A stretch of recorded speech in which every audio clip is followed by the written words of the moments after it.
Good morning. Welcome to Think and Grow Rich Daily Hangout. My name is Sandy Levesque. This is a daily dose of prosperity consciousness coming to you from Lisbon, Portugal at the moment, and I hope that you're well wherever you're watching. If you'd like to come into the Hangout, you're very welcome to. Just click on the link that I provided in the Facebook group. The first link, it will bring you directly into the Hangout so you can read, share anything that you'd like to share.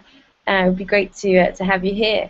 So I'm just wondering whether Glenn, who said he was coming on today, has seen. Hopefully I've put the right link. Glenn, if you're trying to get in and you can't, then let me know.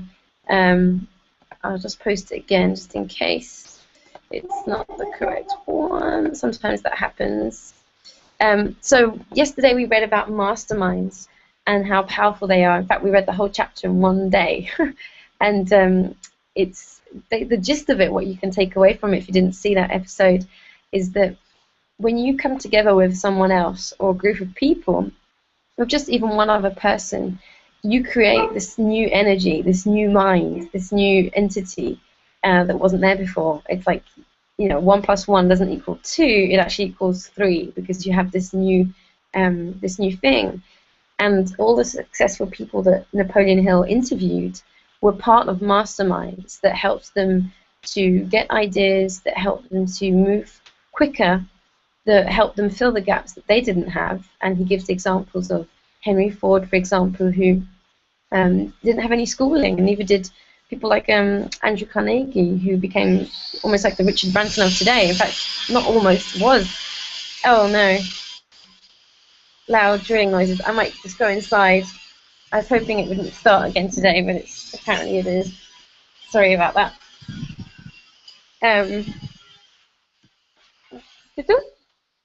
Just going to come inside the house because there's a new fence is being built on our in the garden, and it's really noisy when they're making it. Okay, sorry about that. Back again. So we'll get to see Chico now. Hello. Yeah. Say hello. He hasn't been out for his morning walk yet, so he's like, "When are you going to take me out?" He's got a serious look. So so when you have this, so they didn't know everything about steel, about making cars, which were their industries, but they created a mastermind around them of people who did know about those things, and that could help them to create massive companies that changed the history of the world, because they created cars. Sorry, just got his arm on my arm. Sorry. So we read all about that basically, and about how one other interesting thing was that it allows you to tap into the infinite intelligence and the ether, the universe or God, better, because there's more of you, and it's like you have this bigger channel to speak to it, to get ideas and hunches and inspiration from it. So I found that was interesting, because I hadn't noticed that when I previously read this chapter. So that's why I love reading this book so much, because when you read it, you get something new each time. You get something that you hadn't heard in a specific way before, and it just makes sense in a new way. So let's go to the actual book. I'm going to share my screen because it looks like you guys aren't coming on today. Right, let me just share. And again, I know there's quite a lot of people watching, so if you want to come into the Hangout, remember to go to the Facebook group, and you'll be able to do that there. Okay, so we're reading about, so we actually just didn't finish this last bit of the chapter before, which was anybody can wish for riches, and most people do, but only a few know that have a definite plan, plus a burning desire for wealth. But only a few know that a definite plan plus a burning desire for wealth are the only dependable means of accumulating wealth. Okay, so then we're on to chapter 11, the mystery of sex transmutation, the 10th step towards riches. So the meaning of the word transmute is, in simple language, the changing or transferring of one element or one form of energy into another. The emotion of sex brings into being a state of mind. Because of ignorance on the subject, this state of mind is generally associated with the physical, and because of improper influences to which most people have been subjected, In acquiring knowledge of sex, things essentially physical have highly biased the mind. You could say that again. The emotion of sex has back of it the possibility of three constructive potentialities. They are the perpetuation of mankind, the maintenance of health as a therapeutic agency it has no equal, the transformation of mediocrity into genius through transmutation. Sex transmutation is simple and easily explained. It means the switching of the mind from thoughts of physical expression to thoughts of some other nature. Sex desire is the most powerful of human desires. When driven by this desire, men develop keenness of imagination, courage, willpower, persistence, and creative ability unknown to them at other times. So strong and impelling is the desire for sexual contact that people will freely run the risk of life and reputation to indulge it.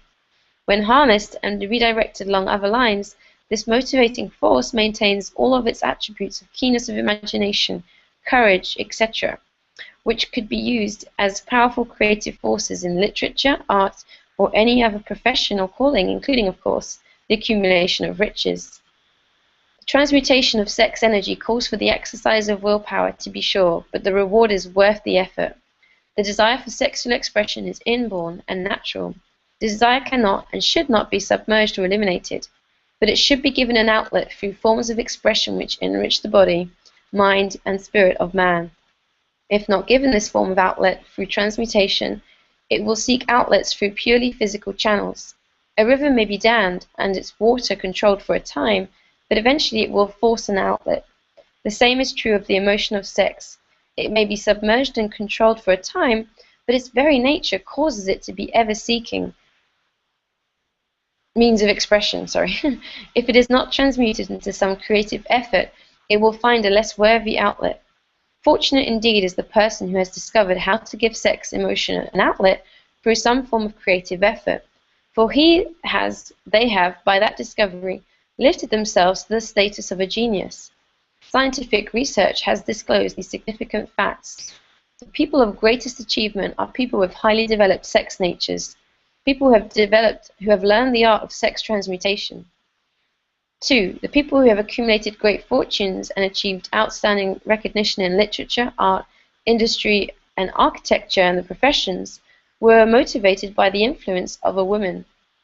The research from which these astounding discoveries were made went back through the pages of biography and history for more than 2,000 years. Wherever there was evidence available in connection with the lives of men and women of great achievement, it indicated most convincingly that they possessed highly developed sex natures. The emotion of sex is an irresistible force against which there can be no such opposition as an immovable body. When driven by this emotion, men and women become gifted with a superpower for action. Understand this truth, and you will catch the significance of the statement that sex transmutation will lift one to the status of a genius. The emotion of sex contains the secret of creative ability. Destroy the sex glands, whether in a person or a beast, and you have removed the major source of action. For proof of this, observe what happens to any animal after it has been castrated. A bull becomes as docile as a cow after it has been altered sexually. Sex alteration takes out of the male, whether man or beast, all of the fight that was in him. Sex alteration of the female has the same effect. The 10 mind stimuli. The human mind responds to stimuli through which it may be keyed up to high rates of vibration, known as enthusiasm, creative imagination, intense desire, etc. The stimuli to which the mind responds most freely are 1. The desire for sex expression, 2. Love, 3. A burning desire for fame, power, or financial gain, money, 4. Music, 5. Friendship between either those of the same sex or those of the opposite sex, 6. A mastermind alliance based upon the harmony of 2 or more people who ally themselves for spiritual or temporal advancement. 7. Mutual suffering, such as that experienced by people who are persecuted. 8. Autosuggestion. 9. Fear. 10. Narcotics and alcohol. The desire for sex expression comes at the head of the list of stimuli which most effectively step up the vibrations of the mind and start the wheels of physical action. 8 of these stimuli are natural and constructive. 2 are destructive. The list is here presented for the purpose of enabling you to make a comparative study of the major sources of mind stimulation. From this study, it will be readily seen that the emotion of sex is by great odds the most intense and powerful of all mind stimuli. This comparison is necessary as a foundation for proof of the statement that transmutation of sex energy may lift one to the status of a genius. Let us find out what constitutes a genius. Some wiseacre has said that a genius is a person who wears long hair, eats queer food, lives alone, and serves as a target for the joke makers. A better definition of a genius is a person who has discovered how to increase the vibrations of thought to the point where they can freely communicate with sources of knowledge not available through the ordinary rate of thought. The ordinary rate of vibration of thought. The person who thinks will want to ask some questions concerning this definition of genius. The first question will be, how may one communicate with sources of knowledge which are not available through the ordinary rate of vibration of thought? The next question will be, are there known sources of knowledge which are available only to genii? And if so, what are these sources and exactly how may they be reached? We shall offer proof of the soundness of some of the most important statements made in this book, or at least we shall offer evidence through which you may secure your own proof through experimentation, and in doing so, we shall answer both these questions. Genius is developed through the sixth sense. The reality of a sixth sense has been fairly well established. This sixth sense is creative imagination. The faculty of creative imagination is one which the majority of people never use during an entire lifetime, and if used at all, it usually happens by mere accident. A relatively small number of people use, with deliberation and purpose for thought, the faculty of creative imagination. Those who use this faculty voluntarily and with understanding of its functions are genii. The faculty of creative imagination is the direct link between the finite mind of people and infinite intelligence. Also called revelations, referred to in the realm of religion, and all discoveries of basic or new principles in the field of invention take place through the faculty of creative imagination. When ideas or concepts flash into one's mind through what is popularly called a hunch, they come from one or more of the following sources. 1. Infinite intelligence. 2. One's subconscious mind, wherein is stored every sense impression and thought impulse which ever reached the brain through any of the 5 senses. And 3. From the mind of some other person who has just released the thought or the picture of the idea or concept through conscious thought. Or 4. From the other person's subconscious storehouse. There are no other known sources from which inspired ideas or hunches may be received. The creative imagination functions best when the mind is vibrating due to some kind of mind stimulation at an exceedingly high rate. That is, when the mind is functioning at a rate of vibration higher than that of ordinary, normal thought. When brain action has been stimulated through one or more of the 10 mind stimulants, it has the effect of lifting the individual far above the horizon of ordinary thought, and permits them to envision distance, scope, and quality of thoughts not available on the lower plane, such as that occupied while one is engaged in the solution of problems of business and professional routine. When lifted to this higher level of thought through any form of mind stimulation, an individual occupies relatively the same position as one who has ascended in an airplane to a height from which they may see over and above the horizon line which limits their vision while on the ground. Moreover, while on this higher level of thought, the individual is not hampered or bound by any of the stimuli which circumscribe and limit their vision while wrestling with the problems of gaining the 3 basic necessities of food, clothing, and shelter. They are in a world of thought in which the ordinary, workaday thoughts have been as effectively removed as are the hills and valleys and other limitations of physical vision when they rise in an airplane. While on this exalted plane of thought, the creative faculty of the mind is given freedom for action. The way has been cleared for the sixth sense to function. It becomes receptive to ideas which could not reach the individual under any other circumstances. The sixth sense is the faculty which marks the difference between a genius and an ordinary individual. The creative faculty becomes more alert and receptive to vibrations originating outside the individual's subconscious mind. The more this faculty is used, and the more the individual relies upon it and makes demands upon it for thought impulses. This faculty can be cultivated and developed only through use. That which is known as one's conscious Conscience operates entirely through the faculty of the sixth sense. The great artists, writers, musicians, and poets became great because they acquired the habit of relying upon the still small voice which speaks from within through the faculty of a creative imagination. It is a fact well known to people who have keen imaginations that their best ideas come through so-called hunches. There is a great orator who does not attain to greatness until he closes his eyes and begins to rely entirely upon the faculty of creative imagination. When asked why he closed his eyes just before the climaxes of his oratory, he replied, "I do it because then I speak through ideas which come to me from within." One of America's most successful and best-known financiers followed the habit of closing his eyes for 2 or 3 minutes before making a decision. When asked why he did this, he replied, "With my eyes closed, I am able to draw upon a source of superior intelligence." The late Dr. Elmer R. Gates of Chevy Chase, Maryland, created more than 200 useful patents, many of them basic through the process of cultivating and using the creative faculty. His method is both significant and interesting to one interested in attaining to the status of genius, in which category Dr. Gates unquestionably belonged. Dr. Gates was one of the really great, though less publicized, scientists of the world. In his laboratory, he had what he called his personal communication room. It was practically soundproof and so arranged that all light could be shut out. It was equipped with a small table on which he kept a pad of writing paper. In front of the table on the wall was an electric push button which controlled the lights.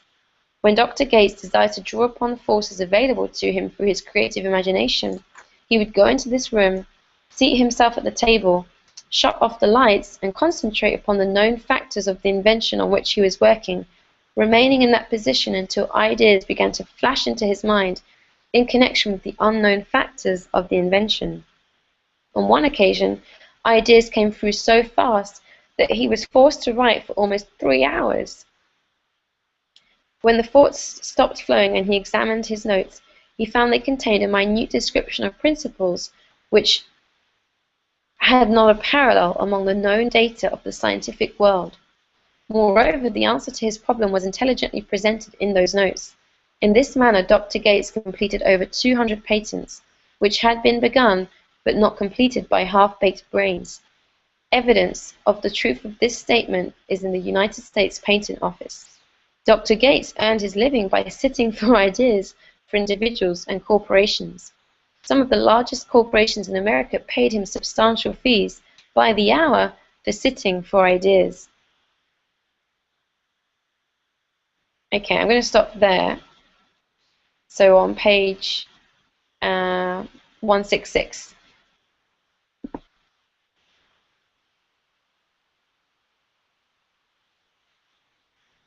Okay, hi guys again. So we have quite a lot of comments. Cool, so great to see everyone commenting and asking questions. So, okay, I'm just going to go through them. So basically what we're talking about in, so someone is asking in Spanish how to put the Hangout application.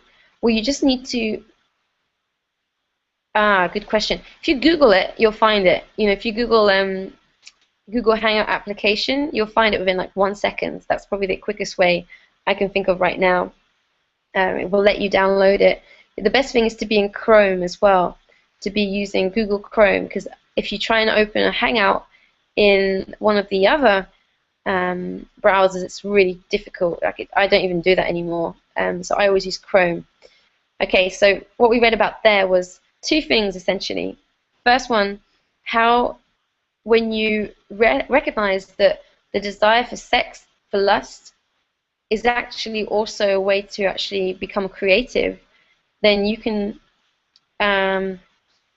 transmute that desire, is what he's saying. You can take that energy and use it for something else. So basically what he's saying, as I understand it, and I'm not saying I'm an expert of sex transmutation here, but what he's saying is that when you have that desire, you feel like frisky, you have that urge, you desire someone, you have lust. It doesn't always have to mean that you have to go and have sex. It can also be an energy that you can use to propel you in your creative endeavors. And but people who understand that get more usage out of the energy, basically. And another way that he's explaining it is that it's why so many successful people actually have a partner or are in a relationship where they've got that energy, they're regularly, you know, having that energy and also using it for what they do, you know. So I think that's really interesting. It'd be cool to look at how many successful people were single.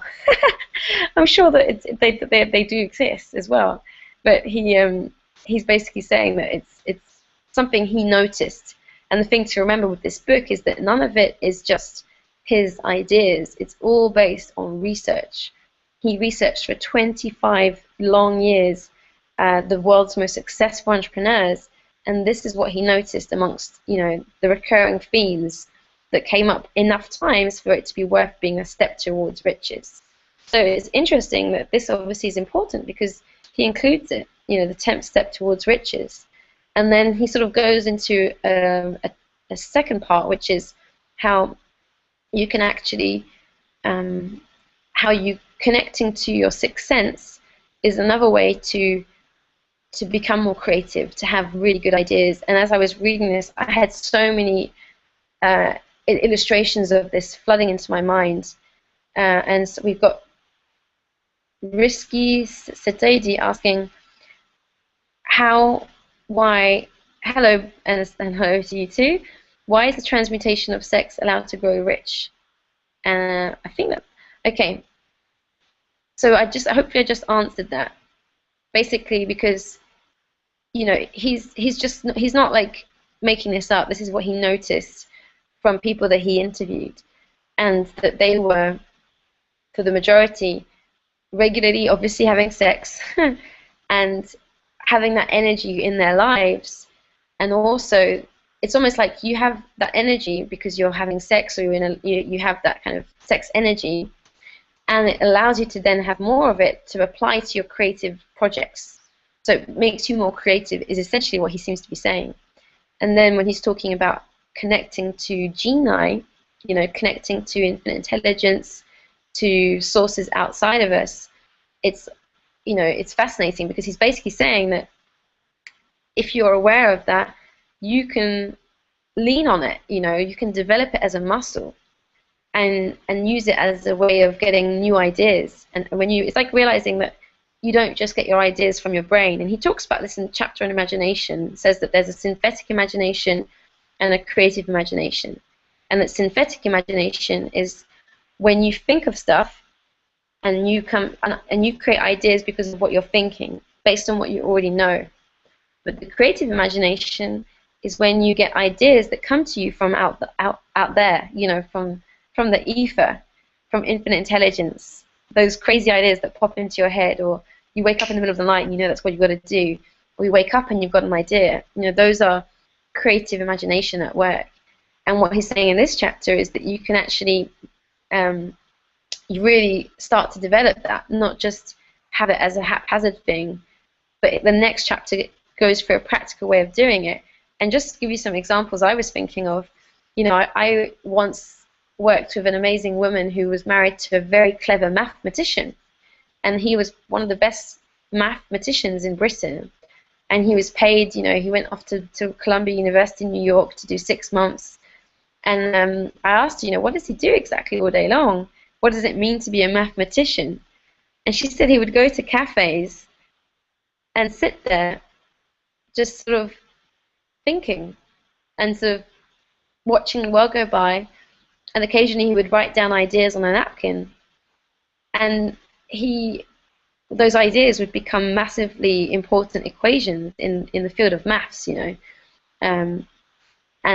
He'd won prizes, had been recognized as one of the best mathematicians in England and in the world. And so he would just sit there and basically receive ideas, I believe. Obviously he had his level of skill as well, but it's like it goes hand in hand, you know.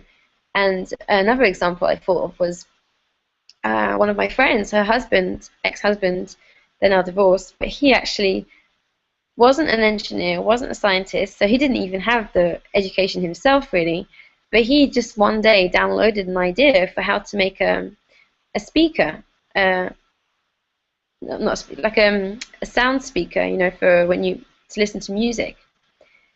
And the idea just downloaded into his mind, and they made it. They got investment money to make it, and got a patent, and it became one of the best quality speakers in the world. Like he became a millionaire, and from an idea that downloaded to his mind.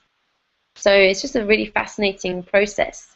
So you can think back to any ideas you've had that seem to come to you from outside, that you applied and that they did something, and you can ask, you know, well, what's it going to take for me to do that more often, you know, not just in a sporadic way, but in a real way.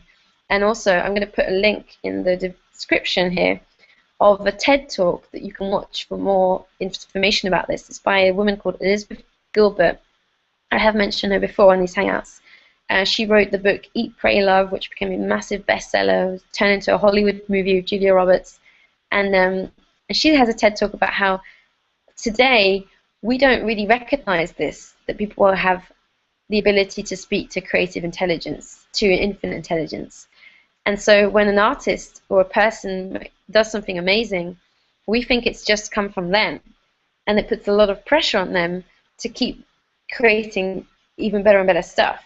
And she compares it to, in ancient Greek times, people, it was widely accepted that ideas came to you, sometimes, yep, from your brain, but also from the ether, from infinite intelligence, from God or the universe, whatever you want to call it. And that you had your own geni. And so when someone did something, it was like, okay, well, they did that, and they did it with their geni. You know, it wasn't just them. And so she had this theory that it put less pressure on creative people, and that it was only when we stopped believing that we had access to infinite intelligence that artists and people that create became known as, you know, tortured by their profession, tortured by their art, and that suddenly you started to see people have depression because they couldn't live up to their greatest works, and they were struggling to keep, you know, the level they'd attained at one point. And it's a really fascinating talk. So if you're interested in this topic, I recommend you go and watch that, because it's only about 15 minutes, but it will give you an extra layer of insight into this whole thing. So I'm just going to see if there's any other comments here. And hello to people saying hello to Marius. Hi, I'm great, thank you. You know, guys, if you want to come into the Hangout, you're very welcome to. And someone saying that I answered their question and thanking, that's cool. Cool, okay, so I'm going to wrap it up. This is a half-hour Hangout, so I'm going to keep the schedule. So I'll be back tomorrow at the same time, reading from the same chapter. So come and get a daily dose of prosperity consciousness, and just remember that, you know, as Napoleon said, whatever you wish to create, you can create it. You know, if you see it somewhere, if it's come to you as an idea, if you see it as a vision in your future, you can make it happen. I just have no doubt about that. And tuning into this book, to this Hangout, will help you really develop a sense of that you can make anything happen.